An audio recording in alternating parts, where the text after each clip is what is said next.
declaro instalados os trabalhos do Congresso Nacional em Brasília, a nova capital da República.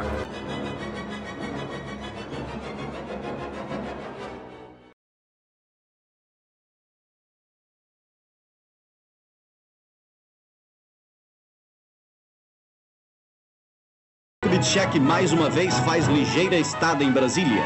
Entusiasta da mudança da capital, não tem faltado por isso com o seu estímulo pessoal aos que estão incumbidos de instalar as diversas repartições que ali funcionarão. A iniciativa foi de JK, mas à medida que implicava na participação do parlamento, seja na votação das leis que tornaram possível a transferência da capital, seja no acompanhamento, fiscalização, controle e debate da aventura que veio a ser a Constituição de Brasília, o parlamento passou naturalmente a participar de forma decisiva da construção de Brasília. Com a transferência da capital, levaremos um pouco do progresso do litoral para o interior do Brasil. Esta é a primeira escola de Brasília. Uma construção simples, de linhas modernas, projetada por Oscar Niemeyer e construída em apenas 21 dias. A construção só se tornou possível no tempo em que ela foi feita porque efetivamente não havia controle. Mesmo que roubo, desfalque ou corrupção não tenha havido, houve certamente dilapidação, desperdício, despesas duplicadas ou mesmo quadruplicadas pela pressa, pela correria, pelo frenesi de concluir as obras.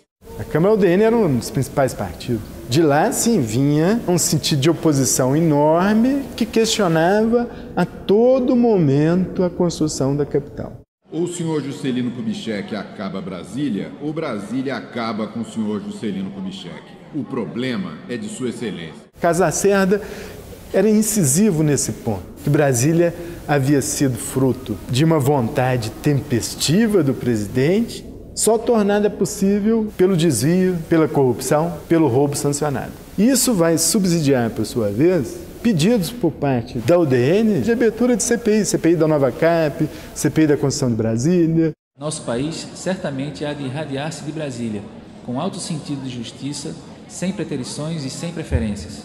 A base que Juscelino tinha aqui no Senado, associada à bancada do PSD e PTB, era uma base que lhe dava relativo conforto para não ser questionado.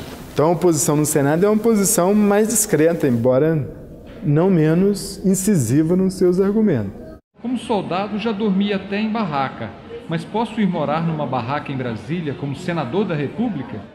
As polêmicas de plenário chegam a ser risíveis. Um senador, Mendes Sá, dos defensores mais ardorosos da tese antimudancista, que no auge da sua paixão por permanecer no Rio de Janeiro, dizia o seguinte: já que se elogia tanto o clima, a luminosidade de Brasília, como é que esse arquiteto Niemeyer, tem a brilhante ideia de fazer um plenário do Senado sem uma única janela? Ele dizia: nós não somos tatu para habitar os buracos do Planalto Central. Quase folclórico, né? Daqui a 2, 3, 4, 5 ou 10 anos, Brasília poderá transformar-se em metrópole. Atualmente, porém, não tem condições de habitabilidade e, sobretudo, não oferece condições para o pleno funcionamento do Congresso. Que já não faltava substância a esses últimos debates críticos, mais acrimoniosos, né? Aquilo já era quase uma homenagem ao Rio de Janeiro, né? Não podemos esconder nem dissimular as saudades com que todos deixamos a terra carioca.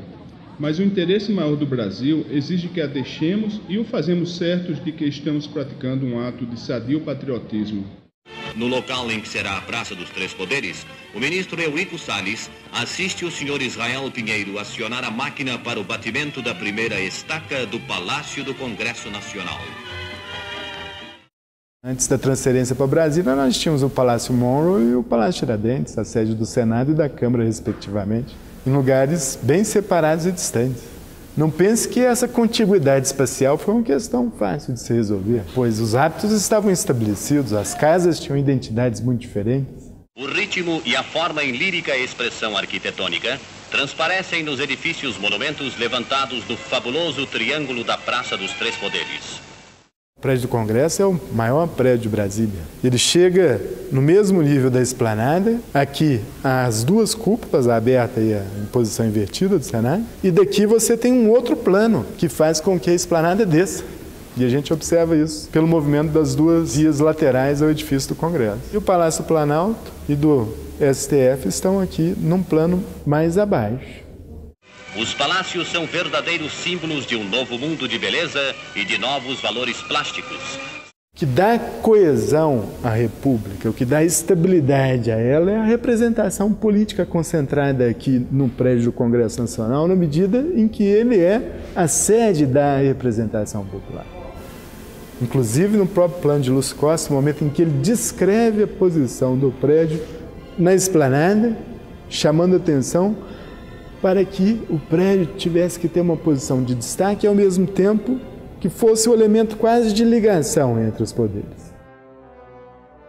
O projeto original previa o quê? Que o Congresso fosse o centro dessa interlocução entre os poderes. Estava no centro, para esses três poderes voltar para lá. As reformas ulteriores, na parte de trás do plenário, fez com que a parte de trás do Congresso fosse fechada e houvesse um movimento de extensão para acomodar a sede da presidência do Senado e da presidência da Câmara. Isso fechou o Congresso para a Praça dos Três Poderes, curiosamente. O que eu sei, e isso também, né, sem fontes documentais, é que havia uma pressão das duas presidências no sentido de colocá-las mais próximas do plenário. O prédio inteiro era aberto por baixo. Isso é muito mais Niemeyer do que é hoje em dia, né? O prédio fechado aqui. E seguramente fazia sentido para as explicações que posteriormente o Niemeyer deu para a configuração arquitetônica da Praça dos Três Poderes, essa interlocução, a praça como núcleo da articulação dos poderes da República. Mas, curiosamente, essas expectativas que se formaram em torno da praça não lograram tanto efeito no que diz respeito à representação popular. Hoje, o espaço mais decisivo de manifestação popular, ocupado pelo povo, está do outro lado da praça. Isso é muito interessante, né? Observar como originalmente o edifício foi concebido pelo arquiteto e pelo urbanista de uma maneira e como a própria realização da história fez com que essa configuração espacial fosse mudada, né? Pela própria iniciativa popular, na medida em que elegeu por definição, pelo hábito, a esplanada à frente do Congresso voltada para lá.